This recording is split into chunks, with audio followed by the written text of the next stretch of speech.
Good evening, everybody. Welcome to the final edition of Reasonable Doubt for 2015. I'm your host, Jimmy Ardwan, along with... Jay Julio Vela. What's up, man? Hey, party on, Jimmy. we got our Christmas theme going on tonight, man. we got reindeer floating through the moon. We got everything. We're ready for the happy holidays, everybody. We got a great show tonight. We got jam-packed with a bunch of current events.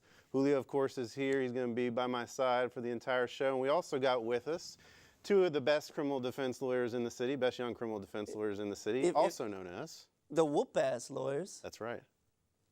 Yeah. Josh Hill and Mark Josh Thiessen. Hill. Hi, Mark Thiessen. Now, you guys are not dressed in your regular everyday suits. You're dressed in your ready-to-kick-ass suits, I guess. Is that the best way to describe it? Yeah, dressed half and half, ready to fight in the courtroom or on the mats, whatever it takes. Trial warriors. Trial warriors. And if you're lucky, you may learn a thing or two tonight on how to defend yourself. We're gonna come to that at the end of this show. We're gonna have a lot of great clips from Mark and Josh. They've got a great new web show called High Class Whoop Ass, where they will teach you, if you get into a situation where you find yourself perhaps maybe needing to defend yourself in a bar fight, or maybe that drunk relative here at the holidays. We're gonna have some good stuff for you from them. That'll be near the end of the show, but right now, guys, I wanna get into our current events. And let me remind our viewers, we will be taking your phone calls at 8:30. 713-807-1794 is the number. We'll also be taking questions and comments on Twitter all night long. You can hit us up at HCCLA_TV, and I'll take them right here off the computer, read them on the air, and ask these guys all the questions you want. First story I want to lead off with, guys. Big news last week coming out of Harris County District Court, and that was Judge Stacey Bond granting a double jeopardy motion in a very highly publicized case of Dr. Robert Yetman, who was charged with indecency of a child. Now, this was a highly charged case, Julio. Do y'all know any of the background on it? If you wanna fill the viewers in? I was there for a little bit of the trial, and I got to see it was getting fairly contentious. Stan Schneider's a really good lawyer. He leaves no stone unturned, so he was working really hard to make sure everything was done. Casey Gautreaux as well, also great lawyer. So they were working pretty hard. It was getting pretty contentious, and I didn't get to see the closing argument or what caused it, but I did get to read about it. That seems to be the final blow, as I understand it, because I'm sure you guys are well aware, but this was, of course, a doctor charged with indecency with a child, and there had been some pretrial motions what we call motions in limine to keep out certain evidence. And as I understand it, there was a motion in limine filed by the defense to preclude the state from going into some allegations about what kind of pornography Mr. Yetman apparently had made some comments about what he liked to watch at his job. And one of the prosecutors just walked right through the door and violated that motion in limine, drew an objection, of course. And then we had the closing argument. I think first what needs to be said, bravo, Judge Bond. Absolutely. Right? Bravo. Because this goes to show you that it's a separation of powers, right? It's not just the judges working with the DAs and ex-DAs becoming judges. Judge Bond stood behind her decision. These prosecutors were on their heels, losing, thought maybe I'm going to do some cheap shots, maybe I'll get a mistrial. Never thought that Judge Bond would actually do the right thing. So bravo, Judge Bond. Bravo, Stan Schneider and Casey Gautreaux, a heck of a defense team. And actually what I'm disappointed in is the DA's office. I'm disappointed in the head and the head of the snake not actually saying, hey, you guys can't do that.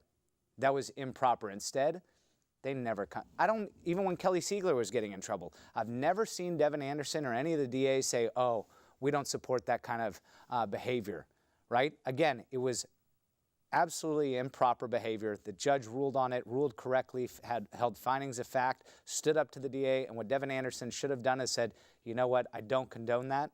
I don't condone that at all. It's improper. This is not what I teach. Instead, they've always got their back, like a battered spouse who's never willing to testify against her husband. You know, like they did wrong. Say they did wrong. So we have a very prominent physician, head of a department, and a professor who's accused of some improper contact and conduct with a child. There's 3 to 4 to 5 other witnesses who say that it's impossible for this accusation to have occurred. Right. And so charges are brought. He goes to trial. Judge Bond, who replaced, if I'm not mistaken, Judge Reagan, which is another issue altogether. But Judge Bond says, you cannot comment on the race of the accuser. You can't do that. And in an act of defiance, experienced district attorneys, assistant district attorneys, violated the judge's orders and rulings and commented on closing to goad a mistrial. Yeah. In effect, try to cause a mistrial because, as Judge Bond puts it, quote unquote, impending acquittal. They were going to lose and they knew it, so they had to do something to try this guy again. And they lost. And then they got undressed, as the Chronicle puts it, by Judge Bond. And kudos to that. And from a legal standpoint, guys, I mean, that's the kicker right there. Let's kind of back up procedurally here. I mean, the first thing we had was Judge Bond grants the mistrial, and that was during the closing argument phase. It didn't even get to the jury. She grants the mistrial. From a legal perspective, Stan Schneider and Casey Gautreaux then make the motion to dismiss the case on double jeopardy grounds and argue that, as Julio said, they were goaded into making that mistrial. And that's the legal standard, right? And that is a really, really tough standard to make. So for Judge Bond to have perceived that this happened for the purpose of getting another shot at having another trial, they did this to force Schneider's hand at asking for a mistrial. That's a really high burden to meet. Let me ask you, Mark, what is a mistrial and what can the state do or not do after a mistrial generally? All right, so a mistrial is when the judge basically stops the trial, says there's been such error that we cannot continue forward. The jury's been tainted, right? That we have to stop this. The problem is once you declare that mistrial, the state can't go and appeal it, especially, well, I take that back. Depends on why the mistrial is granted, right? But when the state actually goaded them into it, then that's where the double jeopardy. You can't be tried twice. They don't get to go screw up their own case, which is effectively what Judge Bond said they did. They screwed up their own case on purpose. That's double jeopardy. You can't go try this guy, screw up your own case because you don't like the way it's turning out, and then retry him later. So a mistrial is an end of the case. Some people we're going to talk about other cases where you say, it's kind of like a hung verdict where, you don't win, you don't lose. You can have the option of retrying it. And usually the DA has the option to say, well, as a mistrial, we can retry it if we want. In this case, because they goaded, because of their deliberate actions, they were prohibited from retrying the case, which I think is what they wanted. They said, we don't like this jury, we don't like the way the facts came out, we don't like the way we presented the evidence. We're going to force a mistrial, and then we'll clean our act up the second time now that we've heard everybody, and that's just wrong. You can't do that. Along the lines you were talking earlier, Mark, in terms of the district attorney's office not taking responsibility for the actions of the ADAs. HCCLA's president, Joanne Music, wrote a very good blog piece, and I encourage everybody to go read it on our website. It's hcclatv.com. And she asked the question, will the Harris County District Attorney ever accept responsibility? I mean, I understand the question, but realistically, isn't it kind of their job to also circle the wagons in this situation and analyze what they need to do from a perspective of the state? Because theoretically, isn't the state their client? I think that's wrong. I think that's groupthink mentality. In my firm, if you screw up, we're going to tell you screwed up. You don't just, and I understand the familial aspect and, hey, we always get our families back, but when anybody ever stands up and says, but you don't want him to get in trouble, you would never lie on the stand. No, if one of your family does wrong, you need to hold them accountable. And that's exactly what they did, was be wrong. And I mean, there have been countless examples this year. You've got prosecutors texting with the bailiffs. You've got Kelly Siegler hiding evidence. You've got people, that's just two that I can think of right off the bat. Then you've got, there's been Facebooking during a murder trial and Instagramming and social media. Devin Anderson has never, ever said one of her prosecutors is wrong. And I forget, how many prosecutors are there out there? Isn't there something like 220, 250 in the office? And you're trying 10 cases a day? and nobody's ever made a mistake or nobody's ever been wrong, it's just impossible. That goes to a lot of my theories, like, what are you, a robot? You never make mistakes? It's okay to make mistakes. Use it as a teaching example. Say, you know what? We're not going to back you if you go out and do intentional bad things. We're going to call you on your mistakes. And that gives more credibility to the DA's office. This, by just saying, oh, nobody can make a mistake, we're always going to back our DAs. Sure, it gives the DAs a sense of security, but it gives, I think, the public a sense of distrust over what the DAs are actually teaching. Speaking about Judge Bond, okay, she's a district judge. She's elected. She's an elected official, and for her to come out and say and issue rulings and court documents about the conduct of them is amazing. It says something that there may be a shift in what the judiciary is trying to do and standing up, because this individual, the defendant, was charged with a heinous crime. He is a well-respected professor, well-established physician, and an individual who's on the frontier of making grounds and saving lives.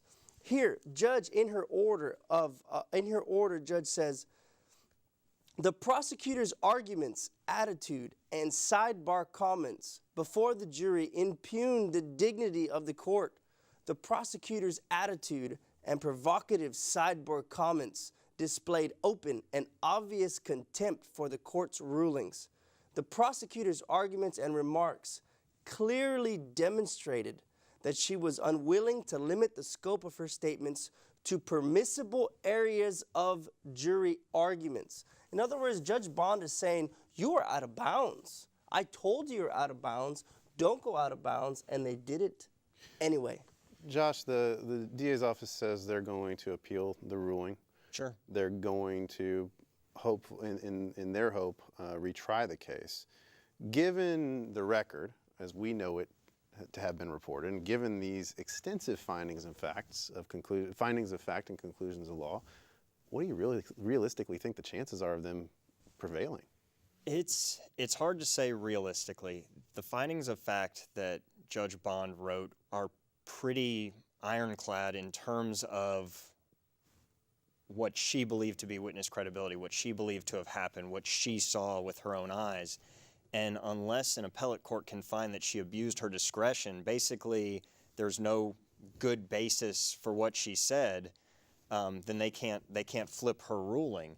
The thing that kind of confused me a bit, and it kind of goes back to how Devin has not really chastised anybody for wrongdoing or perceived wrongdoing, is in this very case, Alan Curry, her head of the appellate division, in his arguments, in his response to the motion by Stan and Casey, he admits that it was improper argument, that she may have done things that were improper. He just says, but it wasn't so bad, or it wasn't with the intention to cause a mistrial. So on one hand, they're willing to admit that this conduct is wrong.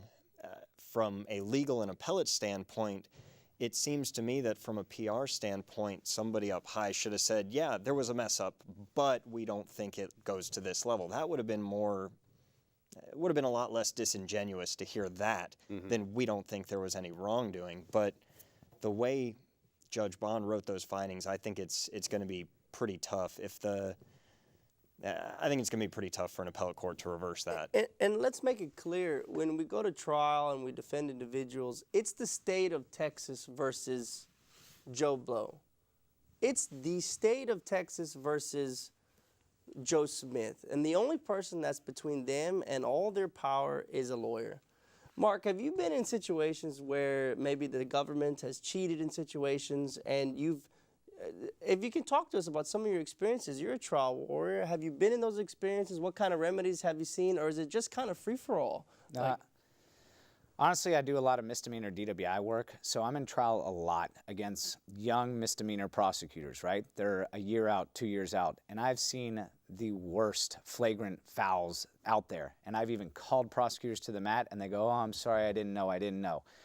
And I forgive them, because what's the remedy is I file a grievance because you were intentionally deceitful, you intentionally impugned our reputation as lawyers, you did things against our code of ethics. And I forgive them, honestly. I go, all right, this is a learning experience. It's a lot easier to forgive them when I get a not guilty. But In this case, these are chiefs. These are felony chiefs with 7 years experience. As Judge Bond pointed out, these are experienced prosecutors. They knew better. You can't say, oh, I didn't know, right? These are experienced prosecutors. And so I think HCCLA will be looking at, what do we do when prosecutors start violating our code of ethics? Now, Josh, you worked in the office. Yep. When you're in the office, is there a sentiment to win at all costs? What happens in these kind of situations? Do people talk, or what?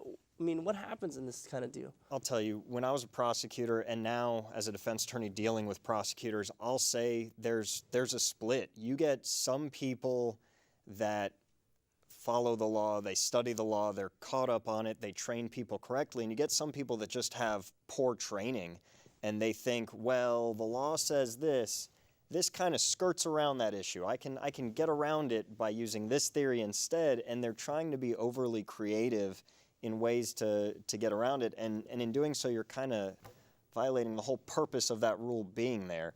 I'm sure there's some people that are just flagrantly, I don't care what the rules are, the end result is what matters to me. I'm sure there's some of that, but for the most part, I think it's a lot of people that just don't have the best training. They don't have the best knowledge of what is and what isn't, what's okay and what's not.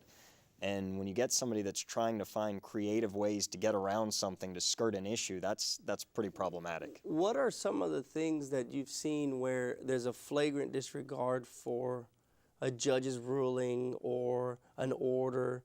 Are there any disciplinary actions that happen on the back end, or is it just kind of don't do this again? And I don't know that I've ever seen a disciplinary action for that. Nothing that I saw a flagrant foul in one of my trials because I filed a motion that said, if I win, you cannot go back and tell the jury about all of his priors, right? This is a well-established motion. There's nothing that's going to be benefited by a jury that finds somebody not guilty going back and telling them all their priors. And I filed the motion. The judge granted it. She went back and was like, well, I hope y'all are happy. I hope that you know that he's had 2 prior DWIs and all these things. And I was like, I warned you about this. I told you. And she goes, well, I just think it was right. I think they needed to know. I go, and I did not file a grievance against her, but that was my remedy. I should have filed a grievance against her and said, you purposely did it. You knew that it was against the judge's order. You knew it was just to taint their future jury service. That's a flagrant foul. You knew there was nothing. She wanted to do it. She knew what she was doing. The remedy is we as lawyers have to police ourselves as lawyers. And you go to the state bar and say, this person is not following the rules. They're committing flagrant fouls. They're tainting prior jury service. Go answer the state bar. real quick, for the viewers out there, I want to be clear that we're not saying all prosecutors are bad. No. No. No. By any means. There's a ton of ethical, very good prosecutors out there, just like police. There's a ton of very good ethical police out there. Just like defense attorneys. That's just like defense attorneys. Mm-hmm. And there are a few of them. But I want to make it clear that on the airwaves that we're not doing a blanket kind of deal here. Although on that note, we're going to go to another prosecutor. Oh, yeah. But we got a couple tweets coming in. They want to know what the names of the two prosecutors involved in this case were. And I believe, guys, you can correct me if I'm wrong, but I believe it was Angela Welton and Tiffany Johnson were the two in this trial. That's my recollection. So as Julio says, we're going to, even though not all prosecutors are bad, we're going to talk about one of the really bad apples, and that is John Bradley, the former Williamson County DA. He, of course, you know, his claim to fame, if you will, or infamy, will be forever the Michael Morton case. And, of course, that is the case where he held exculpatory evidence that could have exonerated Michael Morton from the murder of his wife nearly 25 years ago, or I guess over 25 years ago now. Michael Morton did a ton of time in prison as an innocent man and was released. And John Bradley, he was also involved in, I believe it was the Cameron Whittingham case. Mm-hmm. Another case where he was actually executed, and now there's a lot of questions as to actually whether he was guilty or not. Bradley didn't get disbarred. He got some discipline, but he up and took his practice and became a AG over in the island nation of Palau. And it came out this past week that the AG, I should say not the AG, but I guess the president of the nation, Vice President of the nation, moved to suspend him based on his misconduct over there. And this guy, he's like, you don't have the authority to do that. Can one of you talk about what he did to Morton? I mean, This is just amazing.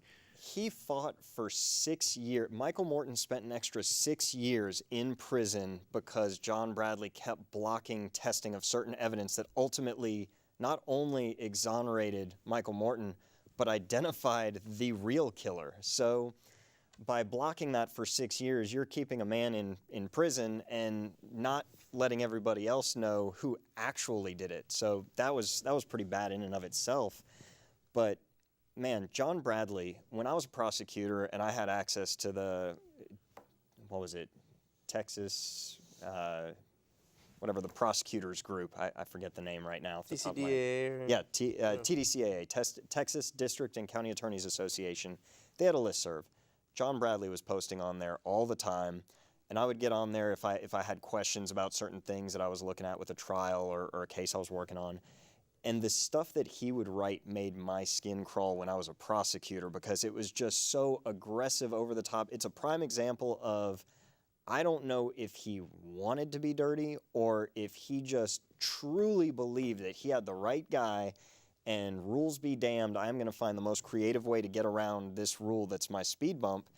And the stuff that he would post on there was just astonishing to me. Is he the ultimate bad apple in terms of prosecutorial misconduct? Or can you think of one greater? I mean, I know we got Charles Sebest out there, and he was actually disbarred, but it seems like this guy, the hits just keep on coming with him. They do. So, They do. so Michael Morton was convicted of murdering his wife. Turns out it was some dude in a van who was going around committing these types of murders. There was some evidence that should have been tested, and the government knew about it, and they hid it, and they put an innocent man in jail for decades. Mm-hmm. I don't know. I'm going to say I'm the top 5. He's probably up on the top 5. Why do governments like Palau give people like this a second chance with such a tarnished and littered record of misconduct? Man, I asked myself that question too when I heard that he was there, and the only thing I could think of is, in a small island nation, maybe there's not an attorney with that amount of trial experience or with high-level prosecutorial experience, so they're willing to look past all the black eyes, all the tarnish, and say, well, he's got experience. He's a lawyer that's been doing this type of thing for a long time. I can't imagine. I think John Bradley even said that the vice president of Palau didn't have the authority to suspend him either. I think he's challenging the president and vice president of Palau as well. Oh no, he's absolutely above the law. If you were to ask him, he is the law. So it's. Let me ask you this, Mark. On the DWI levels and on your experience, have you seen, not to this level, or maybe it is, but in problems in regards to breath tests, blood results, analysis of blood where the government tried to sponsor some? I remember you talked about one where you had green blood one time. I mean, it happens all the time.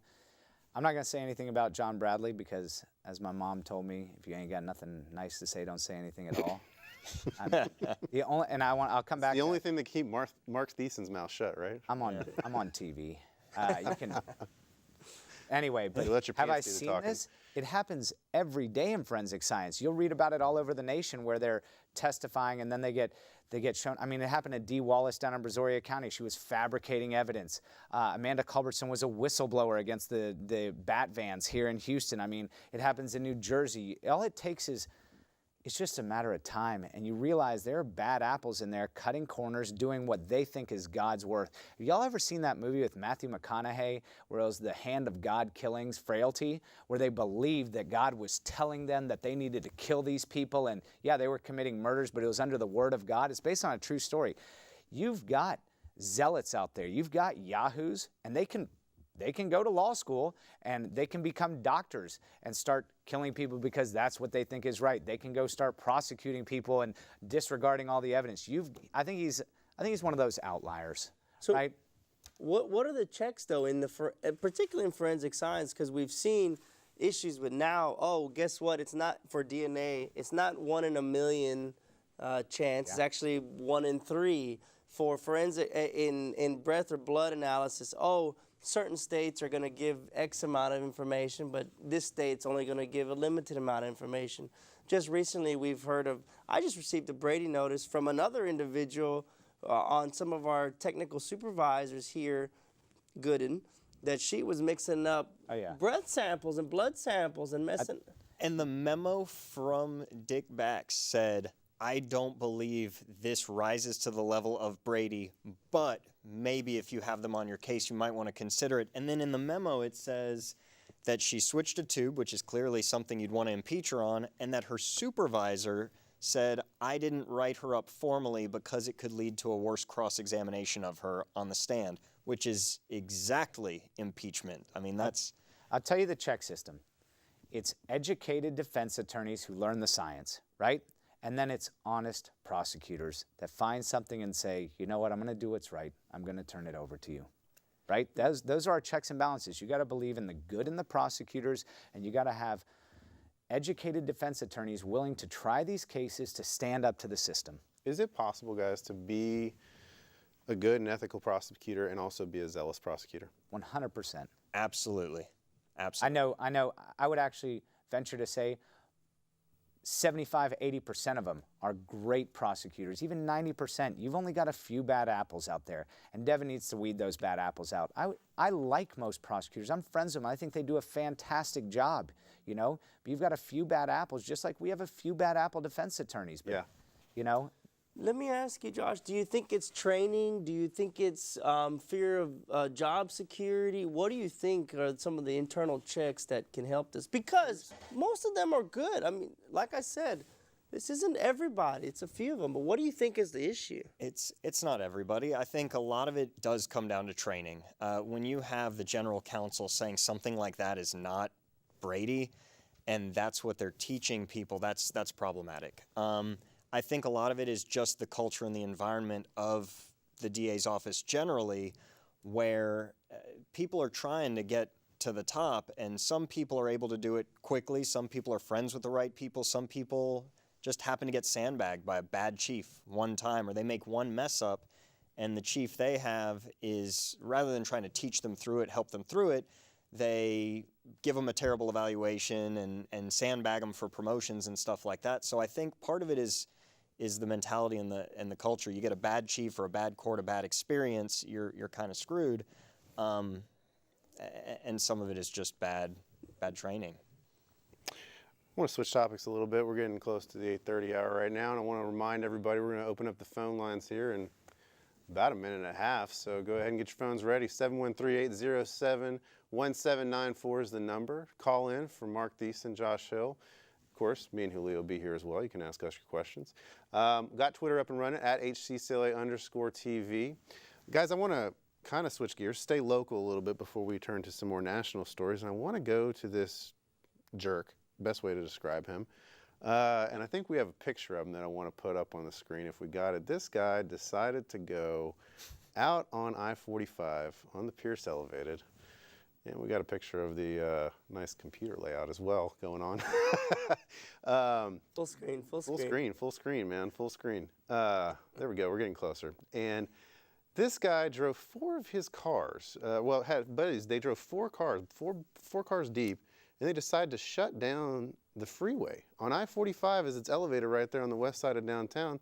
So this guy, we changed our background. Look at that. Special effects. We go from Christmas to Instagram. Whoa. That's good. That's good. That's good. But this guy decides to shut it down, all so he can propose to his girlfriend. And of course, he puts it on Instagram like everybody does these days. And just this week, guess what? He gets charged with the Class B offensive obstruction of a highway. If we were giving out the award for dumbest criminal of the year, I think this guy would win it by far. But I mean, this is just I'm going to disagree. I'm going to respectfully disagree. I've got a big, beautiful heart, right? And I think he was dumb, but I'm that romantic man. Bring me some French Kiss. Bring me some Sleepless in Seattle. Bring me You've Got Mail. Your boy Mark Metzger unloaded on him on Facebook. I don't care, but I'm different than Metzger. I've got a big, beautiful heart. I appreciate his act of romanticism. But I think that if we encourage that and don't charge him, you don't mess with Houston traffic. No. Okay? So he had to be charged. But does he deserve jail time? No. Does he need a deferred adjudication? Sure. One of the officers was quoted in the paper as saying, well, we're going to let this slide because it was a romantic gesture. I think he's an idiot. Love conquers all. Yeah, I think what he did could have been dangerous. We don't know if somebody was trying to get to a hospital in the traffic jam behind him. We don't know if a wreck could have happened.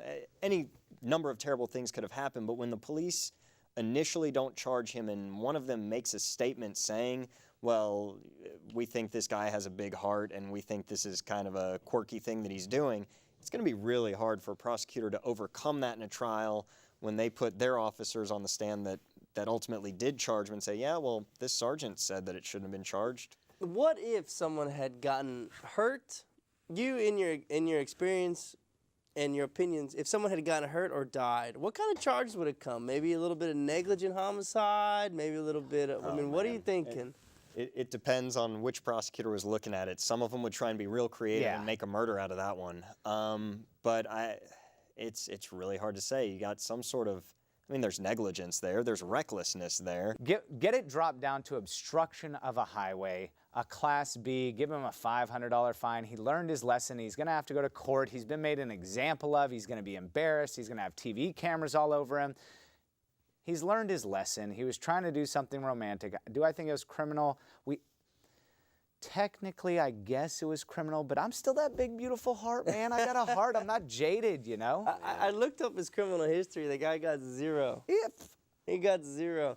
Now, if we're going to talk about the dumbest criminal award this week, I think it's the guy who got on his underwear and climbed up on the sign. Oh, yeah. You hear about Why that? didn't he get obstruction of a highway? or lewdness or something. He might. It's still out there. Yeah, and his tighty whities. We got somebody hanging on the phone line. I want to jump over and get to.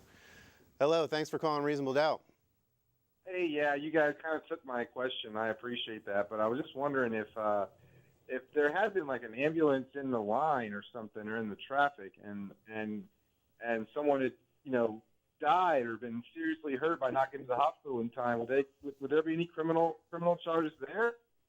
Yeah, I think there probably would be. Yeah. I don't think. Look, they filed it for him just for posting it the way it was to Instagram. So if something serious happened. Right, what about this? Say a girlfriend's so mad at her boyfriend, right? She says, "Stop the car, I'm getting out." She's on the freeway. She purposely jumps out of the car and says, "I'm getting out of the freeway," causes a traffic jam, ambulance is behind him, can't do that.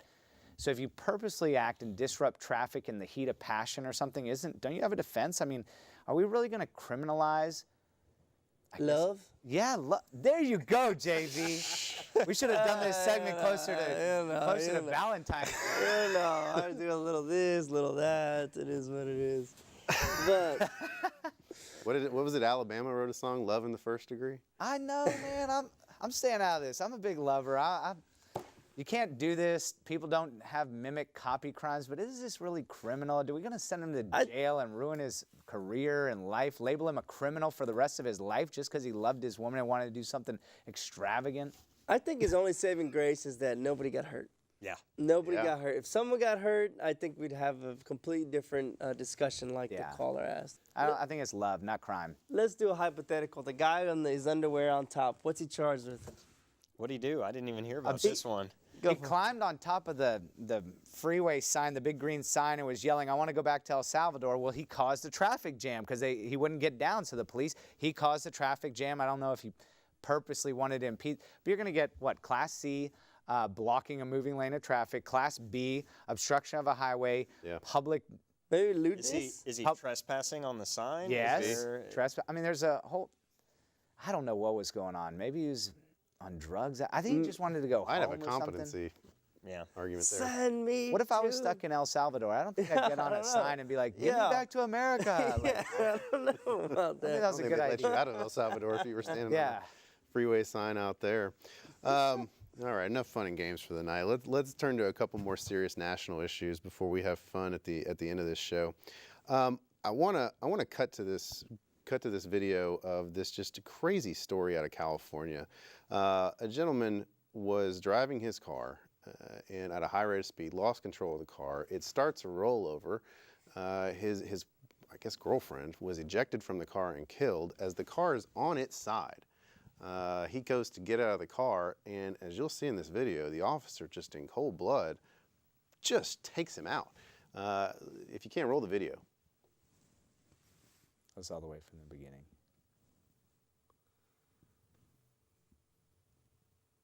Because I think what happens is he passes him on the left, if I remember correctly. And you'll see him coming along here. Are our mics hot, Justin? And here it comes.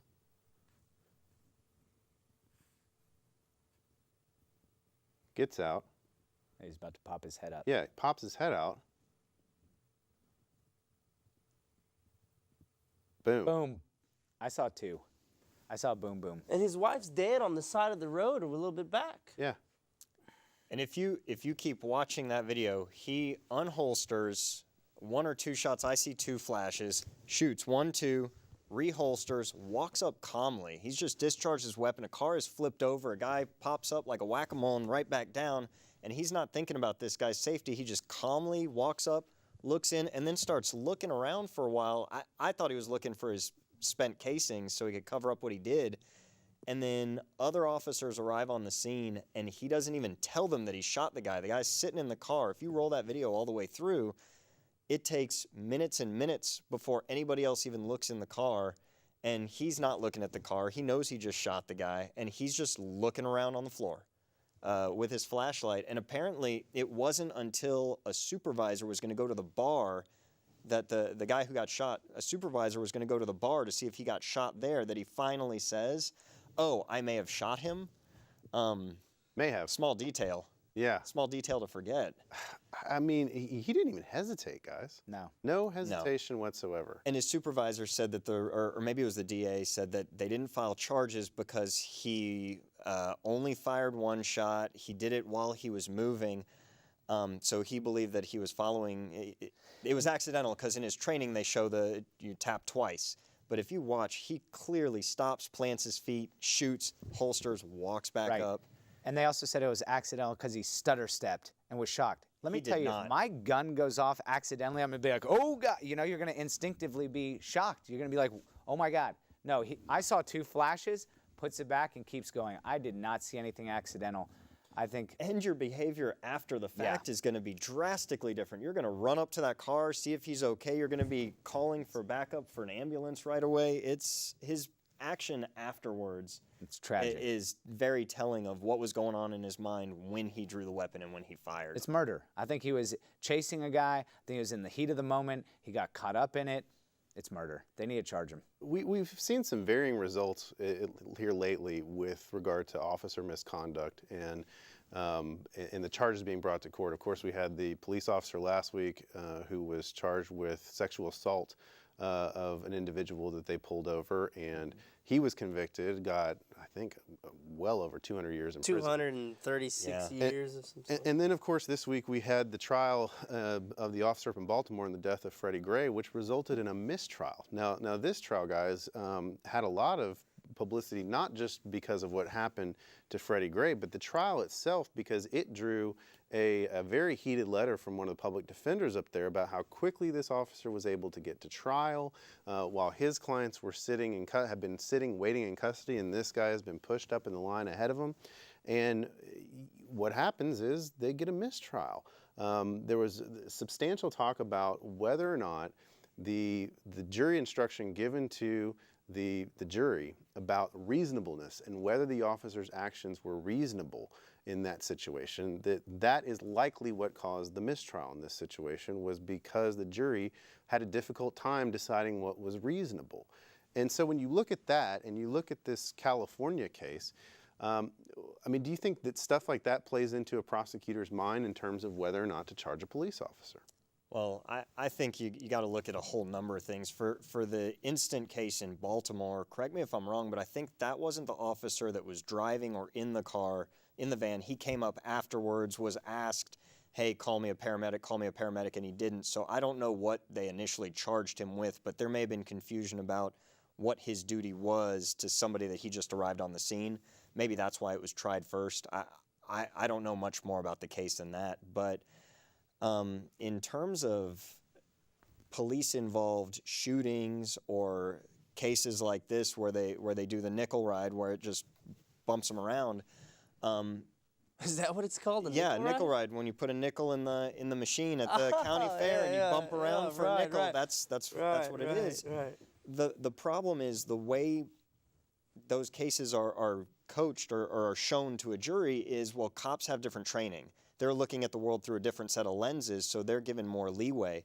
In Harris County, every single grand jury goes to a FATS training where they have these fake guns. They're put through scenarios where they have to react. But the problem with that is that's not what a cop sees. A cop will come up to a house and sometimes his life is in danger, sometimes it's not. He has to make decisions on that game that they play every single time a gun is pulled. So you're waiting for the gun to be pulled so you could shoot and not die. That's what these grand jurors are doing. So from their mindset, when they're deciding whether or not to indict a case in Harris County, they're thinking, well, when I played that game, yeah, we understand how an accidental shooting can happen.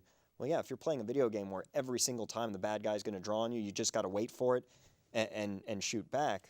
Well, it's a different mindset. I think in this case, Mr. Gray said, "Hey, I need a paramedic," and it was an omission.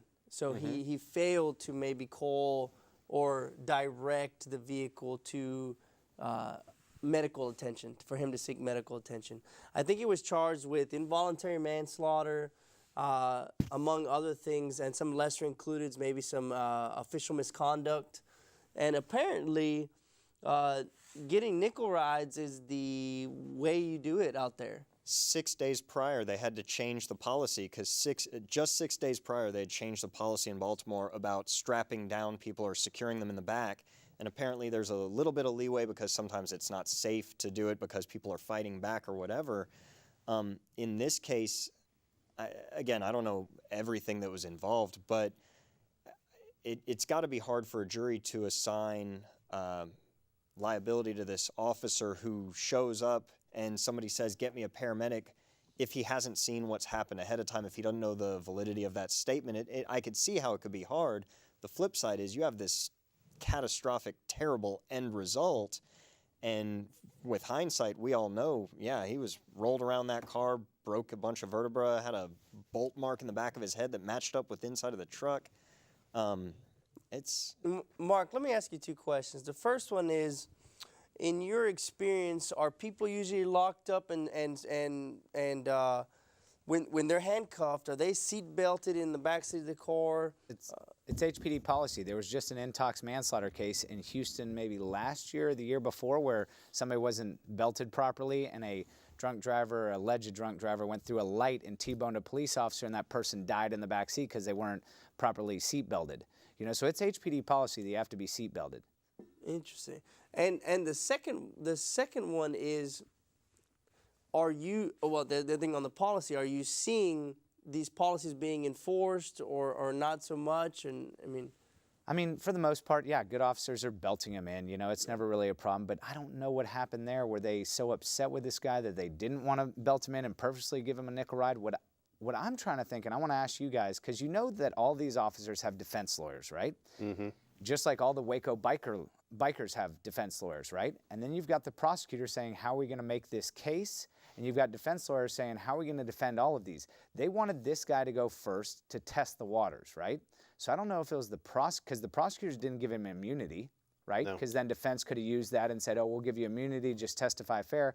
I think everybody was testing the waters to see how because he was maybe one of the least culpable, to see how the rest of them were going to be treated. I think this goes...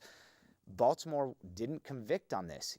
There's not such outrage where they're going to convict, and there's not such unjust where they're going to let him go. So I think this was I don't know what's going to happen to the rest of everybody. I think that was a big, I don't know who's driving this train. I don't know if it's the defense lawyer saying, hey, we'll give up this one first and let's tee this one up and see how they're going to treat the rest of our clients, or the DA saying, I want this guy to go first so we can get a conviction and then use him against all the others. I don't know what's going on. Josh, how is this mistrial different from the mistrials in Judge Bond's court? So normally a mistrial is either a jury's indecisive, right? Hey, we're 6-6, guilty to not guilty. We're never coming to a result in this. The judge will send an Allen charge basically saying, well, keep deliberating until you figure it out. And if they keep coming back saying, look, sorry, we're still 6-6. It's been 5 days. We're never getting any better. That could be a mistrial where just chance happens. You got to try it again. Or sometimes where you get a witness that blurts something out inadvertently. You know, a witness is not necessarily a professional like the lawyers are, or where a lawyer may say something and it taints the jury, but it's not intentional. It's not for the purpose of screwing up a trial that's going south. So when it's an inadvertent mistake or even a purposeful mistake in some instances, well, the jury's heard that. You let the cat out of the bag. You can't put it back in. You can't unring the bell. We have to declare a mistrial and start fresh. But in Judge Bond's court, she was saying that the prosecutors did this because they knew it was going south, and that's why certain statements were made. They were trying to goad the defense. And you can't benefit from your own misconduct. If it's inadvertent, that's one thing. If a witness blurts something out or a jury can't decide, that's one thing. But you can't force somebody to give you the benefit. Well, on this one, they will get a retrial. I mean, the bottom line is I think they're going to retry this unless, you know, Mark, unless they come to some sort of agreement where they do give him immunity and decide to bypass the trial in some way. I mean, we weren't there. We don't know what the reactions were of the jurors, what the split was on the jury. So it's an interesting thing. I mean, you know, we've had too many cases like this year. That's the thing. We've had too many officer-involved shootings, too many officer-involved misconduct where people are either injured or die. I hope it changes in 2016, but frankly, I'm not that optimistic. But I want to stop that. I want to move on to the fun stuff because we got about the last 10 minutes of the show here, and I'm glad you guys came on this week because you guys have been doing something very interesting here lately, and you started this web show called High Class Whoop-Ass. And first off, I want to know. I mean, it's obviously a web series that you guys have done. Both of you have martial arts, jiu-jitsu backgrounds, and you've created this show to teach people self-defense. And so I want to know where the genesis of this show came from. Josh can tell you. I was a little more sober when we came up with the idea together, so I may remember a little bit better. Probably why I pawned it off on you. Yeah, we were. No, I didn't think you were going to say we were at a bar. Yeah, live TV. Yeah. we were at a promotional event, and we were having a couple of drinks, and I had just put out a friend of mine had videoed me showing a technique after a jiu-jitsu class, and that video got a lot of shares, likes, whatever. And Mark said, we need to make something where we can show some self-defense. Let's use this and let's add the law to it. And a little back and forth, and came up with a great name. I think the name was all Mark's idea. Yeah. And well, it's like we can show this self-defense, but people also always want to ask me, like, what's the law? Can I hit somebody? Do I have to wait to get hit first? Can I shoot somebody? And we're like, let's mix in self-defense with the law, you know, and get out there and tell people, you know, what the law is, what the defenses are, what you got to watch out for. Well, let's take a look at one of the clips that you guys brought with you. I want to take a look at this one and run it. Hey bro, which turn, man? when somebody grabs you, now you're at the point where you're allowed to use self-defense. What do I want to do when he's grabbed me by the lapel or pushed me on the shoulder? First thing I want to do is close the distance real quick, and then I want to attack before he can attack me. I'm going to chop at the elbow. It's going to bring him in close, and at the same time, headbutt. I'm going to take the hard part of my head, aim for the soft part of his face. All in one movement. That's it.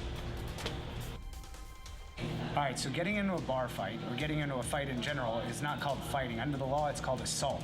And under assault, you may have certain defenses to the crime of assault. For example, defense of others, or even self-defense. Self-defense in Texas is pretty complicated, but it pretty much boils down to this.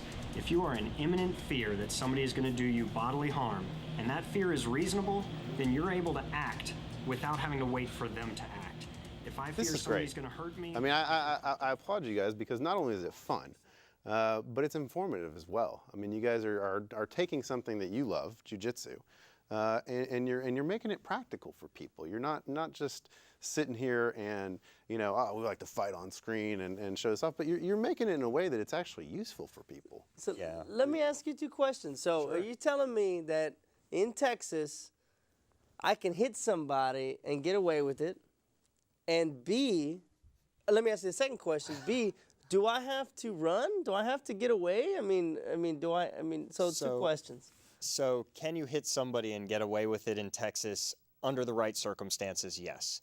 If you are in fear of imminent bodily injury, and that fear is reasonable, you really believe somebody is about to hit you, you don't have to wait to take the abuse before you dish it back out. You can hit them to prevent them from hitting you. It's common sense and good practice if you can run away to run away. And who cares what people are going to call you the next day? You walked out of there, his homies didn't come up and knife you, you didn't get slammed on the concrete, get a concussion. It's always better to run away, but if you're at that point of no return, you're boxed in, you don't have any other choice, yeah, you got to act before they do, or you're going to lose. So question two, do I have to run away? How fast are you? I mean, you don't have to run away. You should. Yes, you should retreat if you can, just to prohibit this. Because what happens? I mean, this is the unfortunate part about fighting. There are two outcomes, right? Either you're going to get beat up and it's going to hurt. You're going to end up in the hospital maybe, or you're going to beat up somebody and he could sue you or he could press charges or something like that. So honestly, to be safe, if you can walk away, right? But then remember that theory we talked about, theory of the cracked egg in law school, right?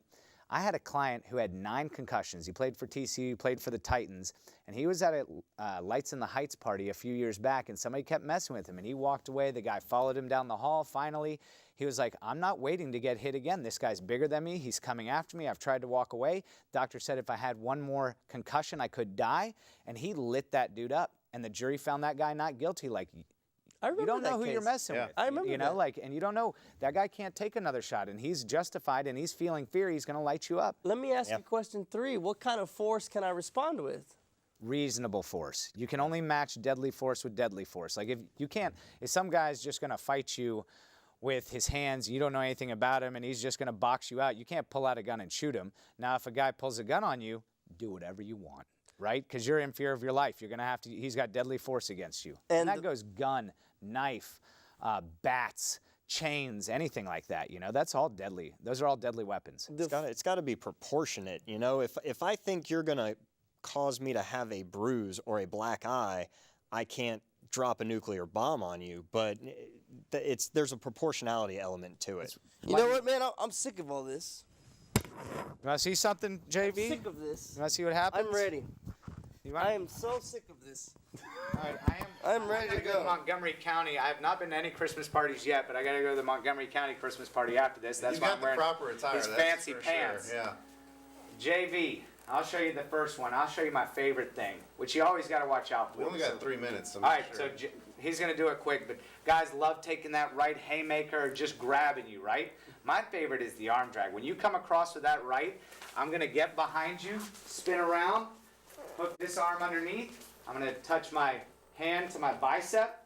I'm going to tuck this other hand behind your head. This is called the mataleon, right? Or the rear naked choke. And if you're taller than me, I'm going to kick you in the legs, take you down. I haven't even touched you. You just go night-night, okay? Go night-night. Takes 8 seconds to make them pass out. All right, Josh. All right, man. That's the lion tail, the rear naked choke, mataleon, whatever you want to call it. That's my favorite. I've been trying to figure out where I have to register these, though. I had them. There's an online registry. Josh, you got to show Jimmy. No. Or you got to show Julio. Show him your favorite move, Josh. Show him your favorite move. Show him your favorite move, We got Josh. 2 more minutes. Yeah, Come on. 2 minutes. Come on, Josh. I need to see upside down action. Maybe we do a little precursor to the Christmas special coming up. And to be clear, Yeah. Didn't you guys Josh have a is Roadhouse special? he's a black belt. So we have a Christmas special coming up, and I think everybody's going to like it because it's going to be the one thing everybody thinks about when they think self-defense class. Not the grab me. No, not like that. No, not like that. Like that. Like Not that. Rex no. Kwon Do. that type of stuff doesn't work. We're going to show good old-fashioned kick to the beans. It's going to be a good one. When somebody tries to come at me and they're trying to throw a punch, a kick, or just a bull rush, we're going to show how you can come in and push kick them right where it counts, keep them away, Hit him, JB. keep a distance. I'm kind of fast. Yeah. All right, do Okay, it. so I'm gonna come in. Ah, okay, yeah, that's Right into the hip. okay, You're okay. gonna. Usually, you're gonna go That for the was hip or that something else. Oh, that's good. That's good. That's good. Yeah. Okay, Just okay. square punt. Yeah. Square punt is another good one. He's gonna keep coming in on you, but if they keep coming in, you Okay, just so come I'm right coming- up the middle. Right. All right. Right up the middle. All right. That's good. Use it on the drunk uncle, right? That's Yeah. This is perhaps some of the greatest TV of all time. Crotch This shots. is good. This is some of the good. greatest out TV of all 2015. time. Doesn't work on the drunk ant though. And that's We only got about a minute left, guys, but I want to thank you for coming on the show. It's been wildly entertaining, and really appreciate you guys coming on. It's been a great way to close out the year. You've given some great advice. It was good to talk to you guys, and of course the festive suits. I mean, I love it. I love it. Julio Vela, we're gonna be back January 7th. Just kick off a new year. better than ever. Better than ever. We got Star Wars: Force Awakens premiered this weekend, so it's a jam-packed weekend. But we're going to be back after the first of the year, ladies and gentlemen. January 7th is going to be our first show of 2016. We'll both be right back here giving you the same great content, talking about current events, maybe we'll talk some more about high-class whoop-ass. Who knows?